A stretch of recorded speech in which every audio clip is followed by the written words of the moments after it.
Yesterday, it was a great day in Israel. It was a great day in the Middle East. It was a great day in America. It was a great day worldwide. If you care about peace, if you care about the end of war, if you care about humanity, if you care about the hostages being released, it was a great day.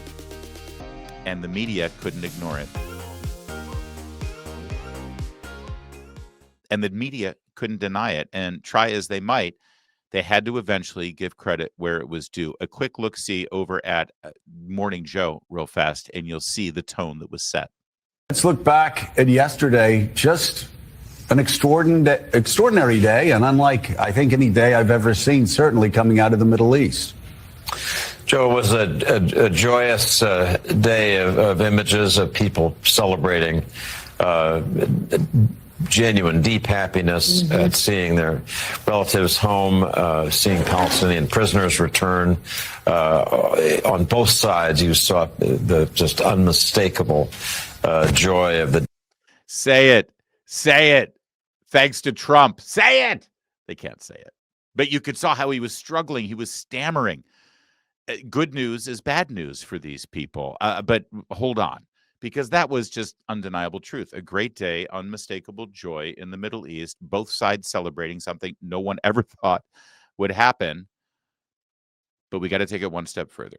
We got to understand how they recognize, ultimately, reluctantly, against their will, that Donald Trump deserves the credit. And, well, check it out. ABC News. They can't help it. They have to recognize it. And here's what's interesting. As he points out, this reporter, James Longman, in the Middle East, as he points out what Trump has accomplished here, listen to how he describes Donald Trump's behavior, Donald Trump's ability to work both sides of the issue, about using his relationships to be able to get his agenda through. This man is in the news business. He's a reporter for ABC News, and he describes Donald Trump, the guy that we've all watched for the last decade. It's like he just met the man. It's like he just discovered this revelation about Donald Trump. This is an extraordinary thing to watch because I think, as I say often on this program, news people don't spend a lot of time watching the news. So this guy reveals to the viewers of ABC News, this guy, Donald Trump, I mean, it's amazing what he's capable of when he puts his power of his personality toward the goal. It's like he never saw Donald Trump. And I think that's the case. I think he never saw Donald Trump, at least through honest eyes, through objective eyes, like you and I have seen Donald Trump. Watch this. It's remarkable. I think today what I've been mostly struck by is Donald Trump's sheer force of personality. There are not many men, not many leaders who can walk into the Knesset in Israel to such rapturous applause, such a warm welcome, to clearly know so many members of the Israeli leadership so personally. He's been in the weeds on this, and then less than an hour later, appear in a room of world leaders, Arab and Muslim leaders, and have the same kind of warm welcome. It really is his force of nature which has managed to make this happen. I mean, I was struck that he was standing on that stage here in Sharm el-Sheikh, welcoming world leader after world leader, many of whom he's had his disagreements with, as we know. And it wasn't President Sisi of Egypt doing that. It was him. He is front and center here. His force of will, he has said what he wants to happen. He's laid out this 20-point plan. The objectives are very clear. And of course, the big question is how we get there. Yeah, thank you to Newsbusters for the clip. But did you notice that? Did you notice that he kept saying, I was struck by this and I was struck by that? His sheer force of will and the fact that he has these relationships with world leaders and he's able to coax them and cajole them into doing it. And I was really struck by it. What do you mean you were struck by it? He's been on the world stage for 10 years as a world leader, and before that as a bigger-than-life personality in the media and in business. It's like they're just discovering Donald Trump. It's a remarkable thing to behold. But I know you're thinking, well, that's a foreign correspondent, right? You could hear from the British accent. And I know that could be Australian. It could be, we don't know. We're American. It's all British to us. Okay, let's trade the British accent for a Brooklyn accent. Remember this guy? Charlamagne the God? This guy is an Obama, Kamala Harris Democrat supporter. But he's honest. unlike most people in the media who are Biden and Kamala Harris and Hillary Clinton type supporters, he couldn't deny the truth yesterday. Listen to Charlamagne lay into it. Donald Trump shows me what's politically possible. Trump shows me what presidents can do if they want to do it. Donald Trump shows me what can be said if you are willing to say it. It's not about what can't be done. It's about who has the political will to do it. I don't want to hear a peep from Democrats about nothing until they get the balls to say what's really on their mind in regards to this country and this world. Trump doesn't care if it sounds ridiculous. Trump doesn't care if it makes sense. It's no political correctness whatsoever. As I've been saying for years, the language of politics is dead, and Donald Trump killed it. That's right. And by the way, when he says that, what he means is we're not going to listen to these politicians that talk like they're robotic, like they've memorized talking points from some sort of focus group when their handlers have told them how they can and can't and should and shouldn't respond to anything. Like Abigail Spanberger in Virginia. We're done with that. We want reality. We want truth. We want transparency. We want somebody who's actually honest. And it takes Charlamagne, the God of all people, to recognize that on behalf of Democrats. And there's more. Yesterday was a remarkable day. Like I said, snowball fight in hell, because suddenly the media is starting to see something. Finally.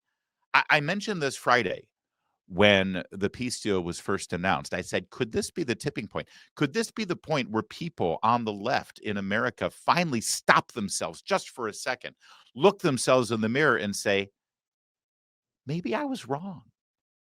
Maybe I was wrong. Remember when I said that on the Friday show? And by the way, I read your comments. I check out the comments on these videos. Go ahead and leave me comments right now, and I'll read it. And a lot of you said, no, Larry, no, they're too far gone. No, they don't have any self-reflection. There's no way that they'll actually admit they were wrong. Well, listen, they're not admitting they're wrong, but they're doing something even worse from their perspective. They're heaping praise on Donald Trump. Let's go to this guy, Bill Maher, who has been one of the more honest brokers. I disagree with him. I think he's kind of a despicable human being and a terrible person, but he has been relatively honest. And he was on his podcast with the actor William H. Macy. More on him in a minute. Take a look at this moment. I always say this: you cannot ever deny success. You just have to give your respect, even if it's not your thing. Don't have the humility to give it up for enormous success on any level. I agree. Trump, not my choice, didn't vote for him, but a lot of people did. And he's, I can't deny the success. I can't either. Yeah. And he's the president. And he's the president. And he's the president. Can't deny success. As much as people try, and we see them every day, deny success. We certainly saw it during the first Trump administration. We saw it when Trump won the election the first time against Hillary Clinton. You can't deny success? Oh, sure you can. In fact, you can deny the results of an election and claim that it was stolen by the Russians if you've got the FBI and the Justice Department and the media on your side. But after 10 years now, maybe we've hit a turning point. That's actor William H. Macy. You recognize him from a ton of different films and television shows. I hate to do this to him. I don't want to out him. And by the way, I'm not outing him because I don't know this for a fact. But let me just tell you a little bit about William H. Macy's pedigree, because I worked on a play with him back in my old days before I did this for a living. I worked at Lincoln Center Theater when he did a play there, and I got to know him a little bit. So William H. Macy comes from the Steppenwolf Theater Group in Chicago. All right, that's where he started before he became a TV and film actor. Steppenwolf Theater Group is famously founded by actors Gary Sinise, John Malkovich, and Joe Mantegna, and a couple of other Chicago-based actors. And they really made a name for themselves because they started debuting a local Chicago playwright's work on a regular basis named David Mamet. Now, all of these Chicago actors, directors, and playwrights, well, they're all more conservative than most. Gary is a patriotic, military-loving American who has come this close to just coming right out and saying, well, yeah, I'm a Republican. So what? John Malkovich, again, you can do your own research. You can search them. Joe Montana has talked about his admiration for our founders and our nation and the Second Amendment. You can read between the lines sometimes when an actor makes public announcements about the work that they do and about their personal beliefs. And here's a key clue for you. If an actor never really talks about politics, they're probably conservative. Now, again, I'm not saying William H. Macy is. I'm just saying I've had interactions with him in the past, and he seems like a normal, cool dude who's got his feet on the ground. You just saw this clip with Bill Maher where he was agreeing along with Bill Maher, and he's the one who voluntarily said, and by the way, he's our president. Also, don't forget William H. Macy and his wife, the actress, they got into some legal trouble. If you remember this, about 8 years ago, maybe 6 years ago, where there was a cheating scandal in Los Angeles about hiring people to help you get your SATs taken for you to get your kid into high school. Do you remember this scandal? And his wife, Felicity Huffman, actually ended up having, I think she did some jail time for like a month because she pled guilty being part of this weird sort of creepy scheme that was going on behalf of their daughter. They were trying to get their daughter into USC or some other college. Bad situation.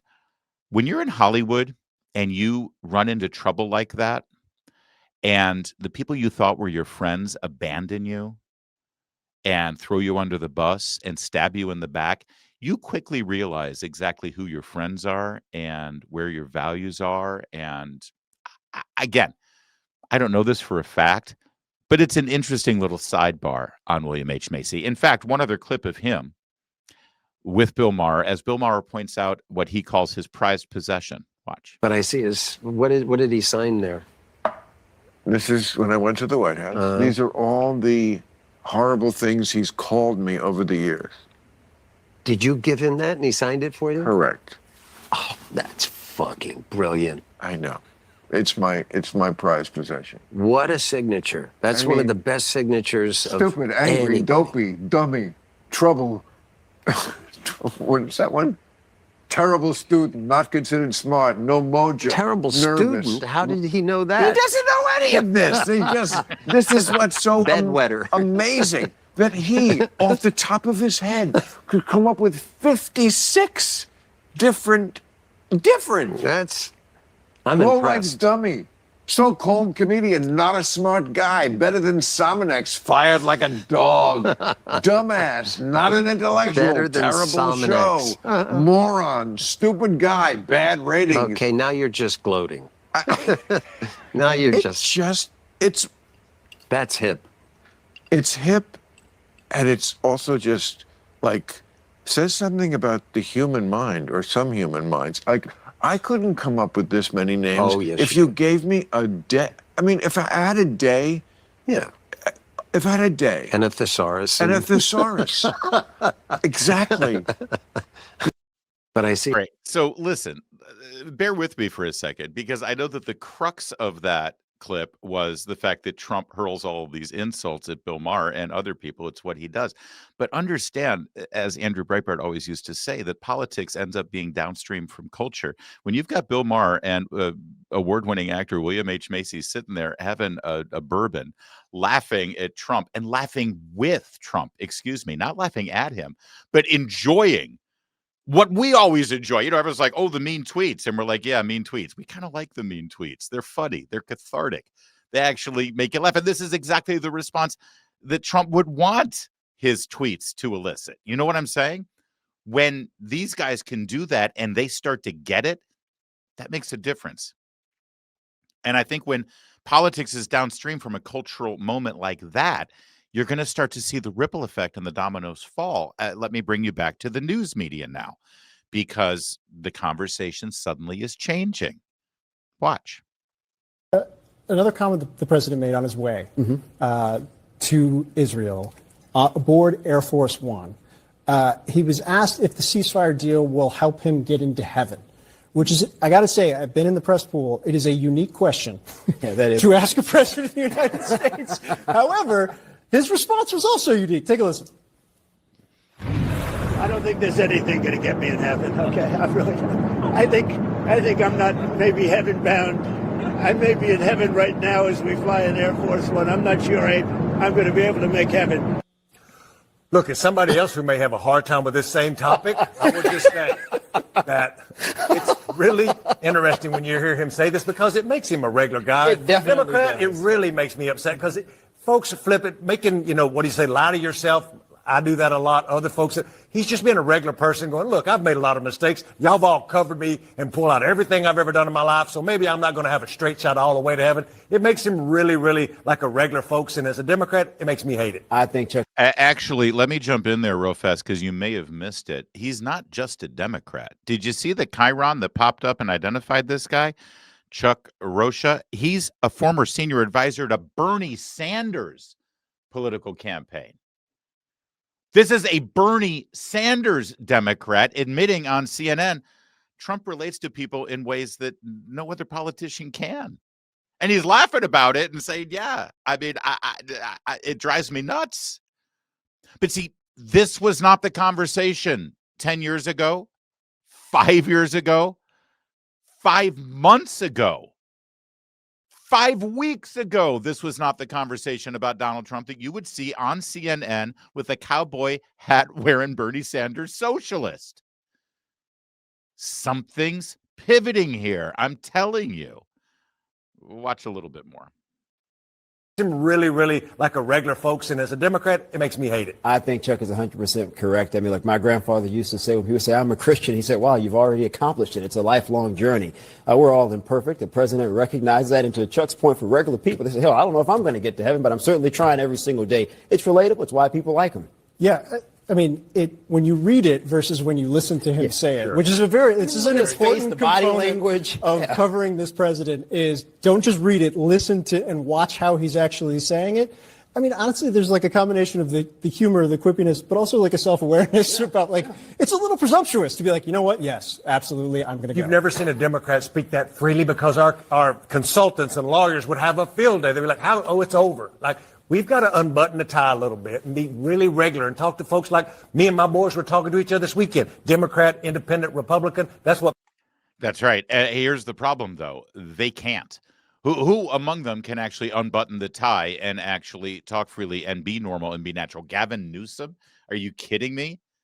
That lizard face Governor Hair Gel? There's no way. In fact, when they start to act normal and try to be themselves, maybe I shouldn't say normal, when they act like themselves and they go outside of what the pre-programmed, formatted focus group political consultants tell them to be, they're disasters. Again, look at Abigail Spanberger. One other thing about this clip before we move on that really brings me joy. Do you see what show this is? Do you see the logo there? Do you see what I'm seeing? This was a dude filling in for Jake Tapper. This was Jake Tapper's show where they were praising how normal and relatable Donald Trump is. My dude, whoever you are filling in for Jake, and I'm sorry I don't know your name, you are never going to be invited back to fill in for Jake Tapper. I'm sorry, man. You had one shot. I liked it, but yeah, sorry about that. All right, moving on. Let's just give you a quick roundup of how the media covered Donald Trump yesterday. And you'll see with me praise that you never thought you'd see before.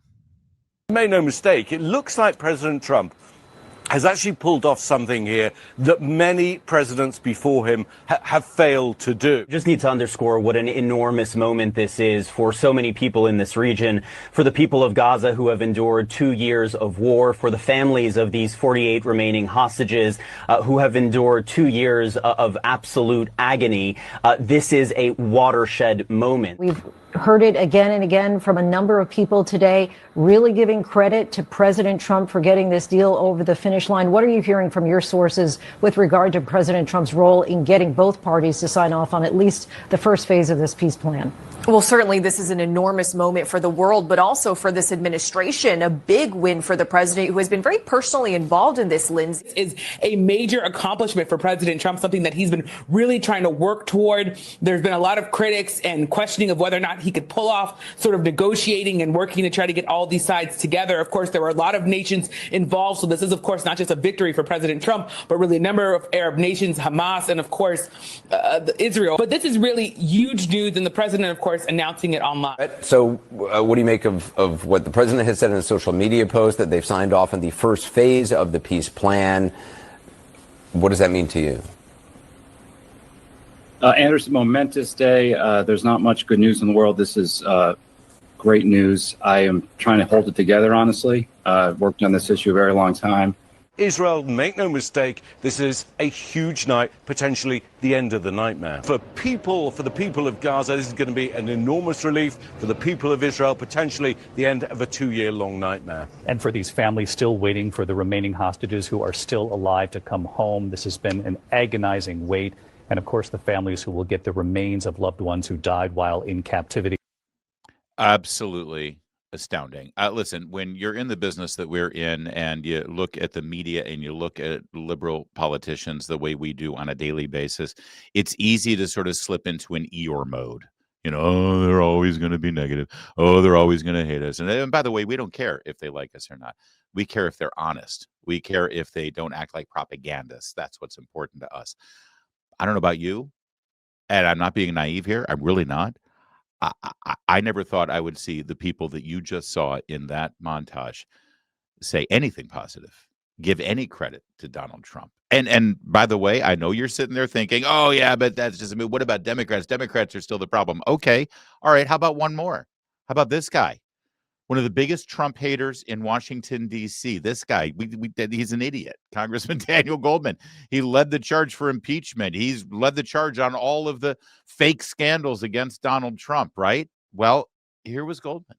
There's no question that Donald Trump really brought it all together to push it over to the finish line, and to see all 20 of these living hostages returning home today is both a cause for celebration, a cause for relief, and a cause for rejoicing. There's no question that Donald Trump. That is something. And by the way, Donald Trump Jr.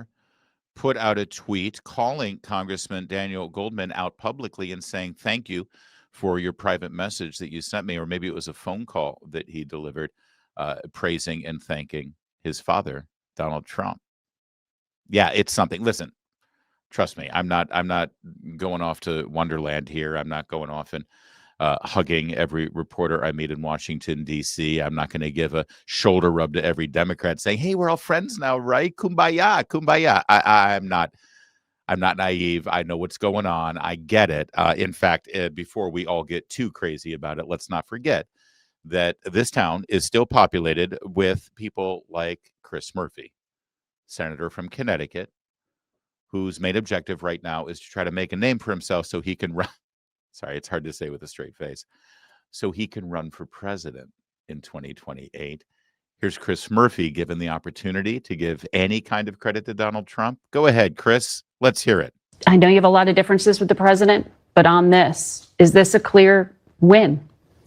Well, it's really important that we have a ceasefire. It's important that these hostages are coming home. And I congratulate the negotiators on getting this done. There's no politics about this moment, as you're going to see some very tearful reunions tomorrow, hopefully, as these hostages are released. But you watch those devastating images of what Gaza looks like today, and it's both heartbreaking and infuriating that this deal has been on the table for over a year. And it's been Benjamin Netanyahu, because of his political considerations domestically, trying to protect himself, has frustrated the ability to find peace and to get the hostages home far before today. So again, this will be a good week.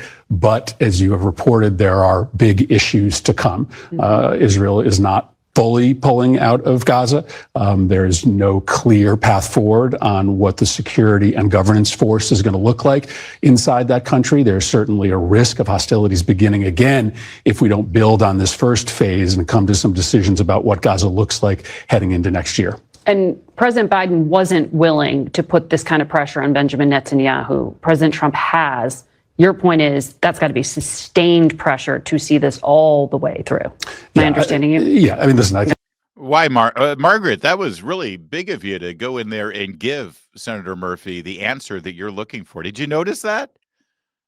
Did you notice that? They're the worst hacks in the world. But let's let Murphy finish. The barrier here has been Netanyahu, and Netanyahu's only going to move if he thinks that his relationship with the United States is at risk. And so clearly the pressure is going to have to continue to be strong and constant. Right. So he claims that. So just in case you missed it all, he congratulated the negotiators. Who led the negotiations? Who hired the negotiators? Who gave the negotiators direction and strategy? Senator? The negotiators.